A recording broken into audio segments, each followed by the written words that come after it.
Tonight, never forget. The Lord is my shepherd. 19 years after the 9/11 attacks. Today we pay tribute to their sacrifice and we mourn deeply. The president and his Democratic challenger strike a truceful tone. I'm not going to talk about anything other than 9/11. As the nation grapples with discord ringing from Washington to the gridiron. And as fire from California to Oregon turns the western skies orange. Oh my gosh, this is so heart-wrenching. Plus, abortion divides. The theme for next year's March for Life, one based on unity. All this and more tonight on Faith Nation.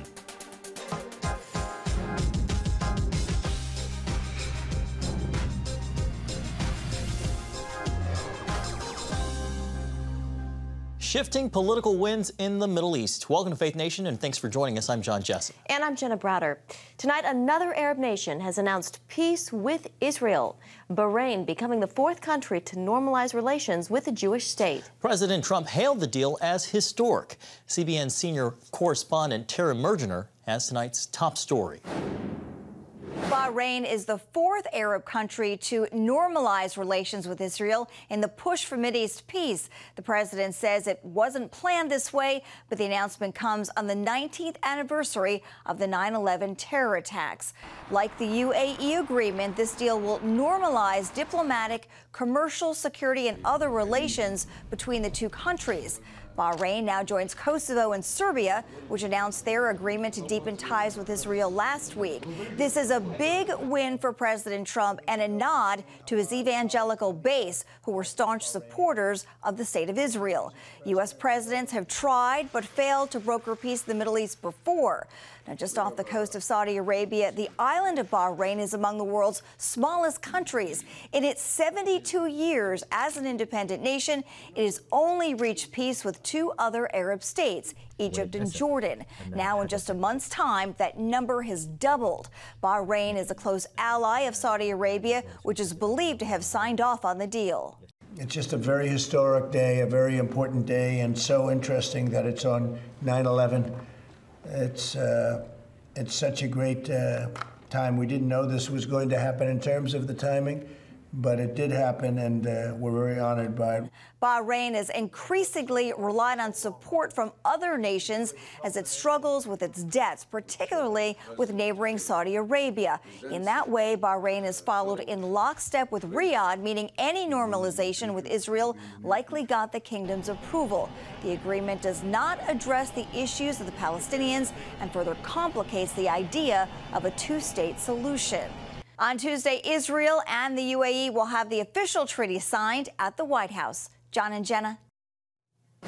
All right, thanks, Tara. Well, joining us now, our senior international correspondent, George Thomas. George, great day to have you here on Faith Nation. First off, George, how significant is this latest peace deal? Yeah, it's significant, as Tara mentioned in her piece. The idea here is that, this is the fourth country to sign a peace deal with Israel. Back in 1979, Hosni Mubarak inked that peace deal, and 15 years later, the Jordanians joined that club as well. And then in the last month, we have seen the United Arab Emirates and then also the announcement today with Bahrain. I think you have to understand the context of why this is happening. There's a new emergence of leadership within the Middle East, and they see the whole idea of peace with Israel very differently from perhaps their parents and their grandparents, those who used to rule these various Sunni countries over the last 50, 60 years. So there's a calculus, there's a shift that's beginning to take place within the Middle East. And the reality, John and Jenna, is that Israel has had backdoor diplomacy. They've had backdoor deals between these various countries, and I think it's just a matter of time that this is going to happen. Talking to a source who has deep connections deep ties in terms of relations and contacts with King Ahmad of Bahrain, has been saying that he has seen this coming in the last few years, and Bahrain was kind of waiting for another country to take the step and to make a peace with Israel. And this was just sort of something that was going to happen and was waiting in the wings. George, the president hinted that there could be more countries coming down the pike here. Yeah. Any idea of who those are? Yeah, I mean, I think the next in line perhaps could be Oman, because Oman, when the UAE signed this deal with peace deal with Israel, Oman, Bahrain applauded the idea. Bahrain allowed the Israeli plane to take off from Tel Aviv to pass through its airspace and land in UAE. And so I would say Oman is possibly next. Another country to watch is Sudan. Mike Pompeo, Secretary of State Mike Pompeo, was in Sudan trying to coax the interim government there in Khartoum to try and make a peace deal. There were a few sticking points, but I think that's going to probably be the next country as well to make a peace deal with Israel. George, we only have 30 seconds left, but what's the likelihood of one of the biggest players in the Middle East, Saudi Arabia, to come to peace terms with Israel? Yeah, absolutely. That would be the big one, right? And for the Saudis, the Royal House of Saud is saying, listen, we have to deal with the issue of the Palestinians. Until that is dealt with, we're not going to have some kind of a peace deal. But the reality is that these two countries have always been working. They continue to work behind the scenes. And the fact that today Saudi Arabia applauded this move between Israel and Bahrain, I think is just another signal that down the road this will happen. All right, George Thomas, we'll leave it there. Thank you very much. You're most welcome. Thanks, George. Well, today, of course, is the 19th anniversary of 9/11, and emanating from those in leadership, a message of unity. The question is, do Americans receive it? Maybe not, judging from the display at the first NFL game of the season. CBN's Eric Phillips has more. Yeah, John and Jenna, as we watched the tributes pour in from several locations in the country today, it was as if the presidential election and the whole campaign season paused for just a moment for a very solemn cause with which everyone could agree.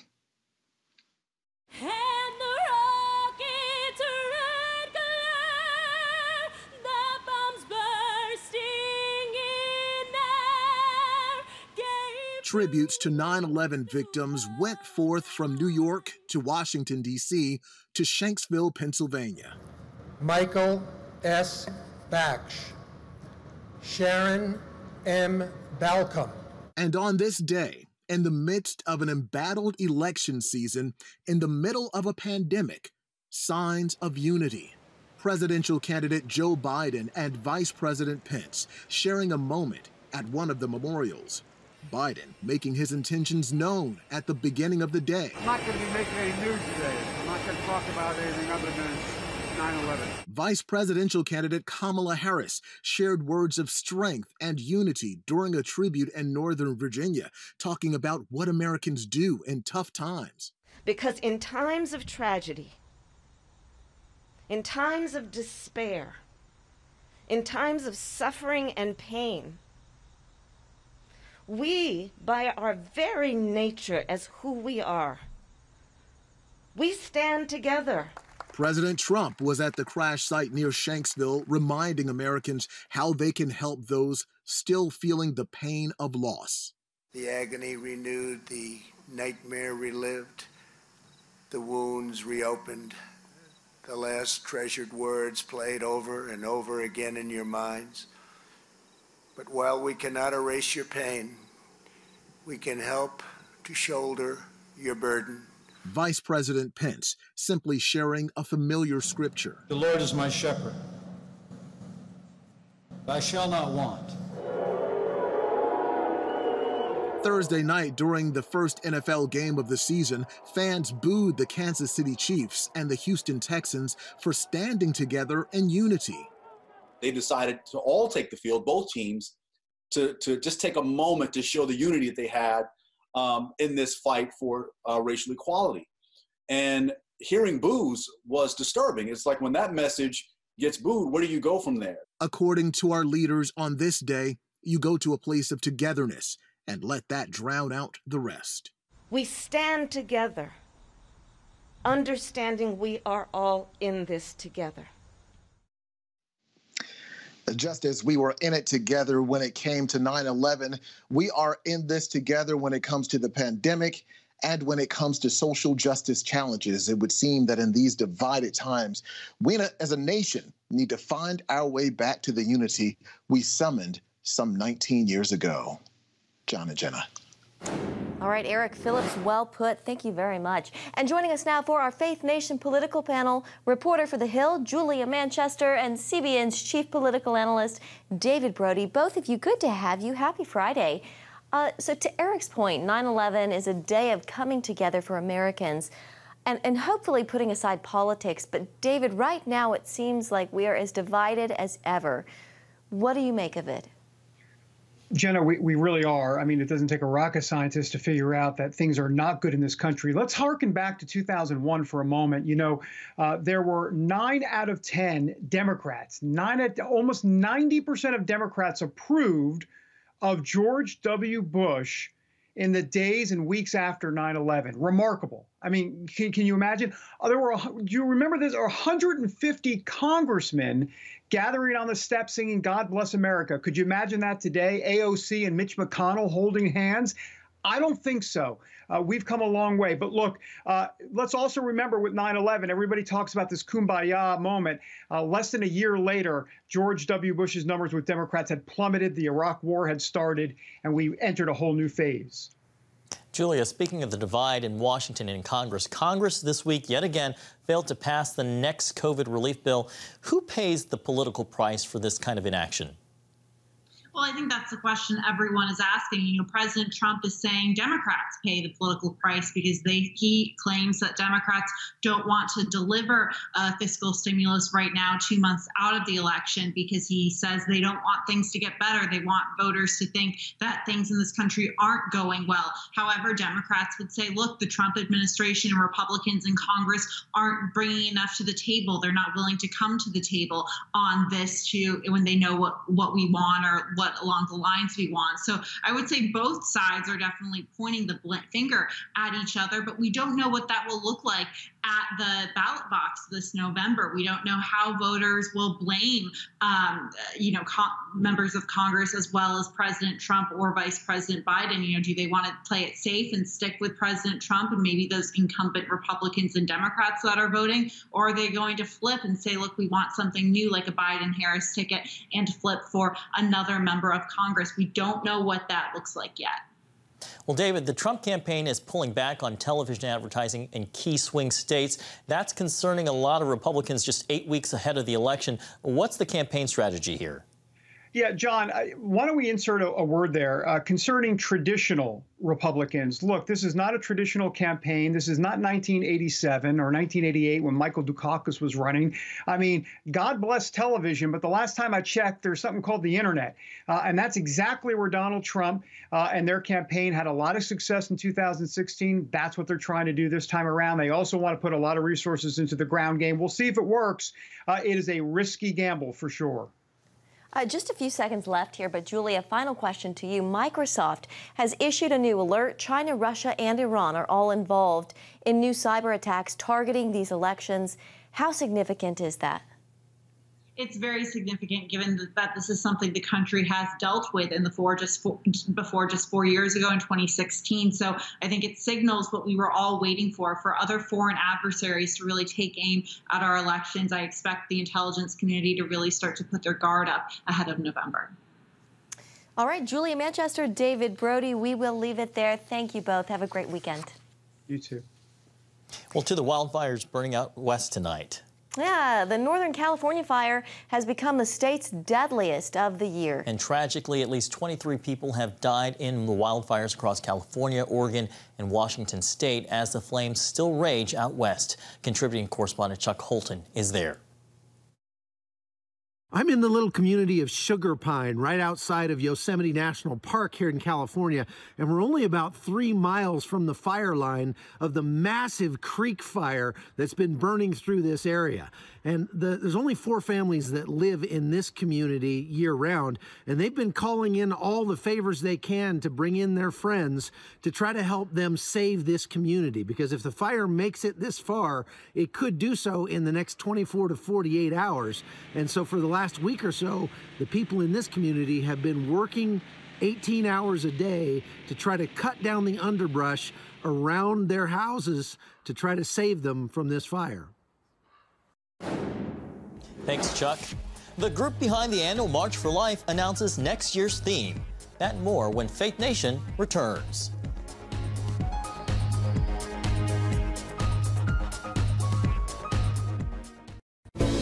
Come home to the sounds of Southern Gospel from CBN Radio. You'll enjoy a rich Southern blend of bluegrass, classic gospel, and Southern gospel favorites like the Gaithers, the Crab Family, and bluegrass sounds like Mountain Faith. So make yourself at home with the all-new CBN Southern Gospel. Now available at cbnradio.com.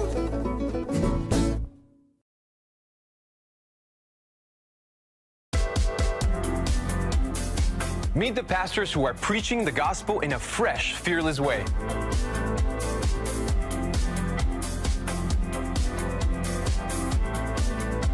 I'm Roberto Torres-Cedillo. Join me each week for Next Gen Voices.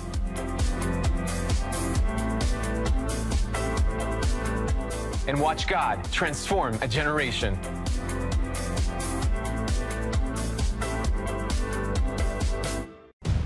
Prophecy thousands of years old. We were called to be a light to the world. Being fulfilled today. Discover how. Get to life. Call 1-800-700-7000. We consider it our duty to reach out and help others around the world. For a gift of $10 or more, you can own the acclaimed CBN documentary To Life. Just call 1-800-700-7000 or log on to cbn.com. To treat a human, no matter what he is, which religious he have, which color he is. This is what I'm doing. See how the people of Israel are fulfilling prophecy. History is being written, and I want to be a part of it. By sharing their knowledge. In Africa, in Asia, in South America, in East Europe. And their love. This is how we work. This is us. Get to life. Call 1-800-700-7000 or log on to cbn.com. And welcome back. Well, the March for Life is one of the biggest pro-life events to come to Washington every January. And every year, tens of thousands march under the banner of a new annual theme.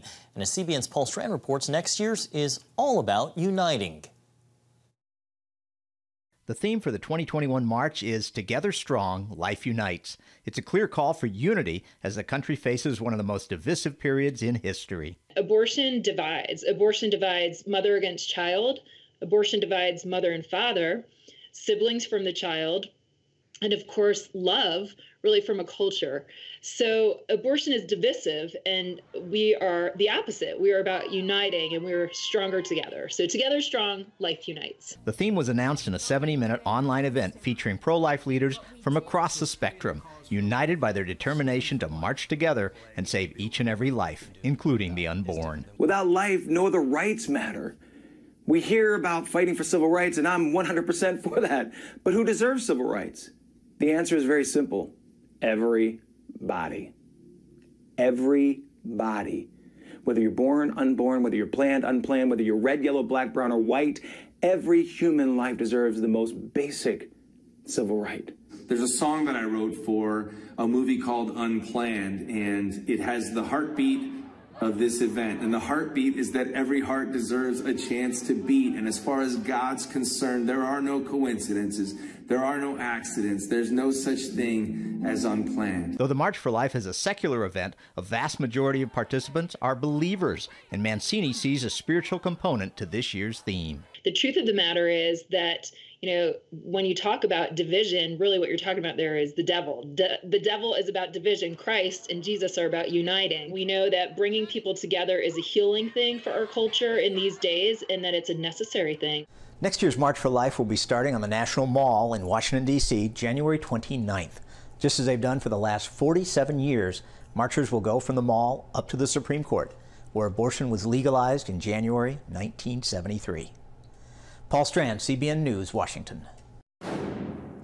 Thanks, Paul. Coming up, the president's supporters taking aim at Kamala Harris. They say her views are anti-Catholic. But what about Joe Biden? That's next.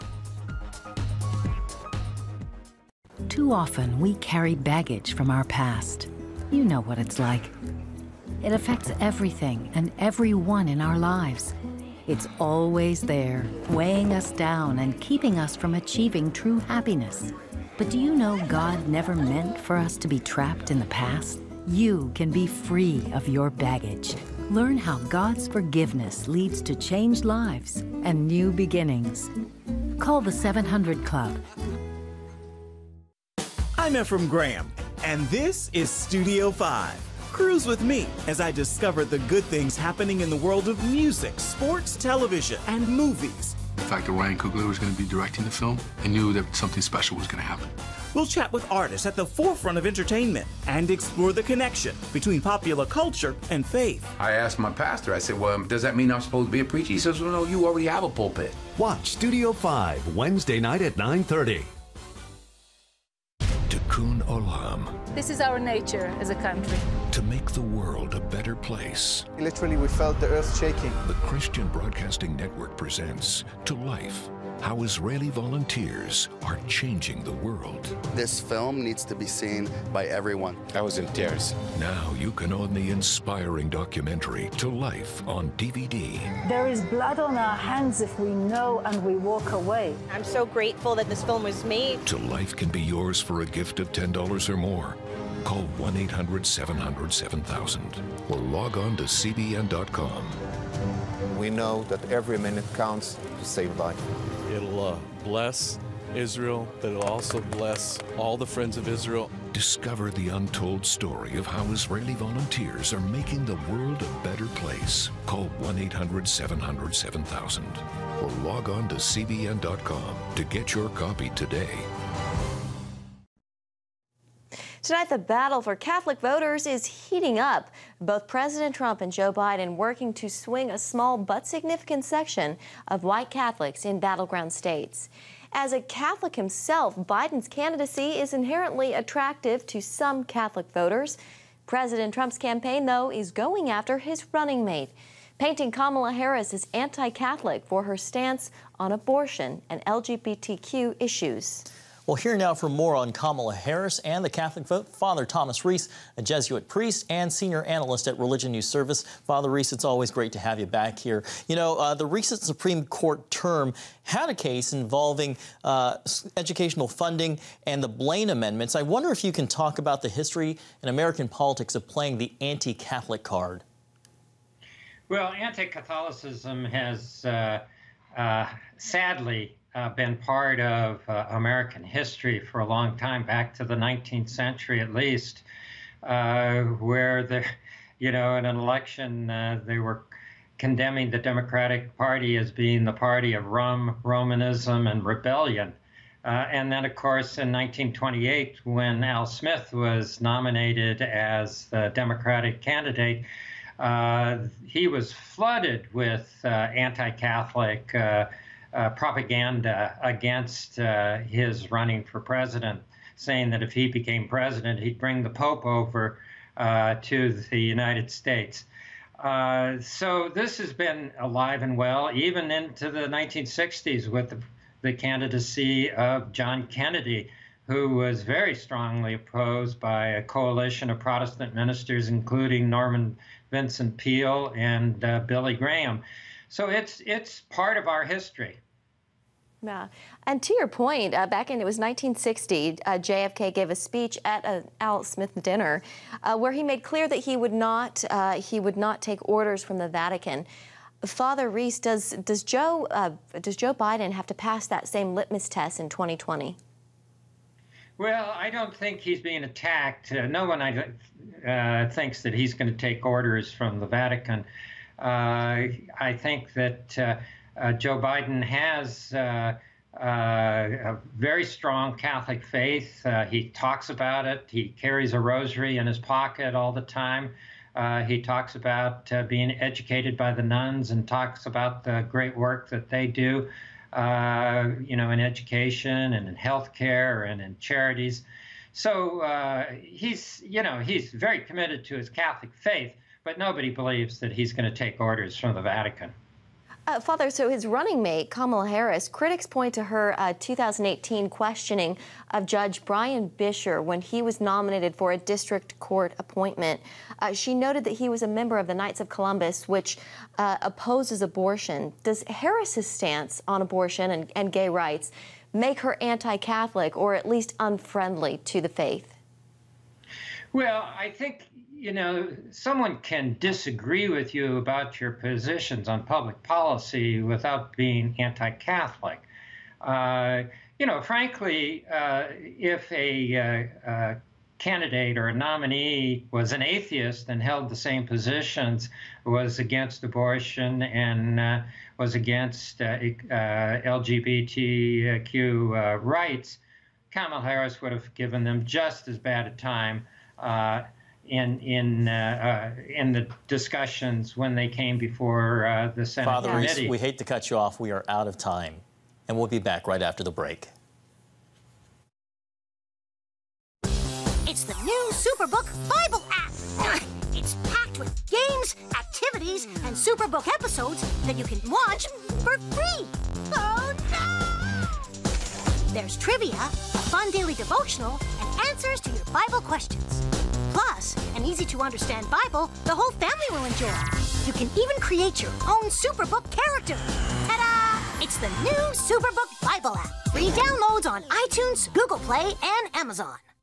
From Washington, D.C., uncompromising stories, interviews, and analysis from veteran journalists David Brody. Escalating fight. Jenna Browder. Chose his words carefully. Ben Kennedy. Plan to join him. And Amber Strong. Or impeachment grows a little bit louder. Bringing you the political news that matters. We get out and tell the story of the progress that we're making in this country. Watch Faith Nation, weeknights at 6 on the CBN News Channel. We will move the American embassy to the eternal capital of the Jewish people, Jerusalem.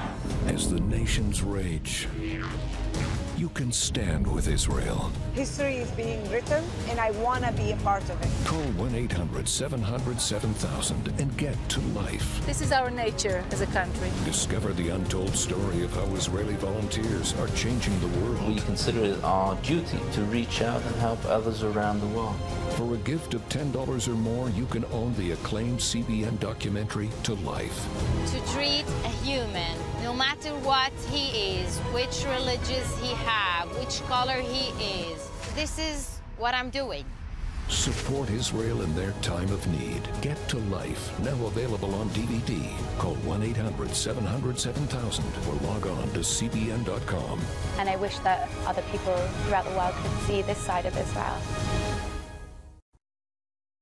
Finally tonight, while the nation vows never to forget this day in history, for one soldier, September 11th marks the day he decided to enlist in the military. As Sergeant Major Thomas Paine received the Medal of Honor today for his heroic acts during a hostage rescue mission in Iraq.